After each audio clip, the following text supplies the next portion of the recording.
اب جو آیت آ رہی ہے وہ پھر عظیم ترین آیات میں سے قرآن مجید کی، یا ایھا الذین آمنوا کونوا قوامین بالقسط شہداء للہ ولو علی انفسکم او الوالدین والاقربین ان یکن غنیا او فقیرا فاللہ اولی بہما ولا تتبعوا الہوی ان تعدلوا وان تلووا او تعرضوا فان اللہ کان بما تعملون خبیرا۔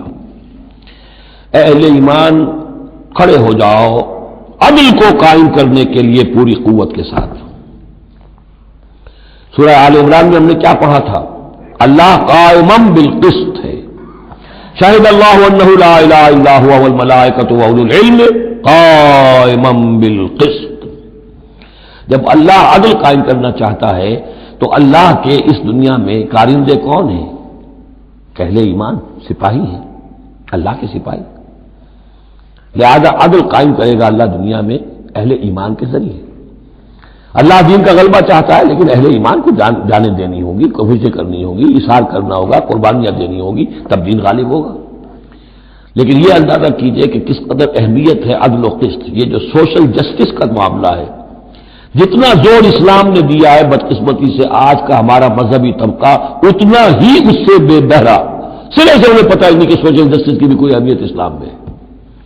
قانون کی اہمیت ہے، تعزیرات کی اہمیت ہے، چور کا ہاتھ کاٹو اس کی اہمیت تو معلوم ہے، لیکن یہ کہ اس نظام کو درست کرو، ظلم ختم کرو، ایکسپلائٹیشن ختم کرو، یہ سرمایہ دار جس طریقے سے خون چوس رہے ہیں اور چوس چوس کر جیسے مچھر پھول جاتا ہے ہمارا خون پی کر، اس طرح وہ پھولے ہوئے ہیں، آخر یہ پورا نظام درست کرو نا۔ یہ مشین جو ہے، یہ پورا نظام جو ہے جس میں کہ ڈسٹریبیوشن آف ویلتھ جو ہے اس کا نظام غلط ہے۔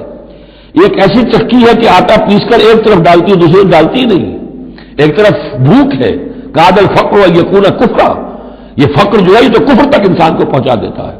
پہلے وہ نظام قائم کرو جس میں عدل ہو، جس میں ضمانت دی گئی ہو کہ ہر شخص کی، ہر شہری کی بنیادی ضروریات کی کفالت ہے جو نظام خلافت کے اندر ہے۔ پھر کوئی چوری کرے تو ہاتھ کاٹو، ضرور کاٹو، لیکن یہ ہے کہ قانون تو ہمیں معلوم ہے، بحالات موجودہ آپ وہ قانون نافذ کر دیجیے، فائدہ ہوگا حرام خوروں کو، بلیک مارکیٹوں کو، جنہوں نے کہ حرام خوری سے دولت جمع کی ہوئی ہے۔ چور کا ہاتھ کٹے گا تو وہ پھر پاؤں پھیلا کے سوئیں گے، انہیں ڈر کھائے کرا، فائدہ انہیں ہوگا۔ اصل شے یہ، میں یہ نہیں کہہ رہا کہ شریعت نافذ نہ کی جائے معاذ اللہ، لیکن یہ کہ شریعت شریعت ہے، دین دین ہے۔ لا جو ہے وہ سب سرو کرتا ہے سسٹم کو، قانون جو ہے وہ کسی نظام کو قائم کرتا ہے، مضبوط کرتا ہے، سب سرو کرتا ہے، اس کی خدمت کرتا ہے۔ جو سسٹم ہے نظام دین کا، اس کو قائم کرو، اور پھر اس کو قائم رکھنے کے لیے، اسے کنسالیڈیٹ کرنے کے لیے، اسے چلانے کے لیے، اسے مستقل کرنے کے لیے قانون نافذ کرو۔ یہ ہے جو کہ اصول ہے۔ یا ایھا الذین آمنوا کونوا قوامین بالقسط شہداء للہ، یہی مضمون سورہ مائدہ میں بھی آ جائے گا، کل ہم پڑھیں گے انشاءاللہ۔ صرف یہ کہ اس میں ترتیب بدل گئی ہے، یا ایھا الذین آمنوا کونوا قوامین للہ شہداء بالقسط، بس اتنا فرق ہے۔ لیکن اس میں اشارہ ہو گیا کہ اللہ اور قسط گویا کے مترادف الفاظ ہیں۔ گواہ بن جاؤ اللہ کے یا گواہ بن جاؤ قسط کے، کھڑے ہو جاؤ اللہ کے لیے یا کھڑے ہو جاؤ انصاف کے لیے۔ معلوم ہوا اللہ اور قسط یہ مترادف ہے۔ یا ایھا الذین آمنوا کونوا قوامین بالقسط شہداء للہ ولو علی انفسکم، خواہ یہ انصاف کی بات تمہارے اپنے خلاف جا رہی ہو، اب الوالدین یا تمہارے والدین کے خلاف جا رہی ہو، والاقربین کا تمہارے قرابت داروں کے خلاف جا رہی ہو، تمہارا تعلق عدل کے ساتھ، انصاف کے ساتھ، قسط کے ساتھ ہے، رشتہ داری کے ساتھ نہیں۔ ان یکن غنیا اور فقیرا، ایک چور دروازہ یہ ہوتا ہے تو خیر حق تو اس کا نہیں بنتا ہے، لیکن یہ غریب ہے، چلو میں اس کے حق میں فیصلہ کر دوں۔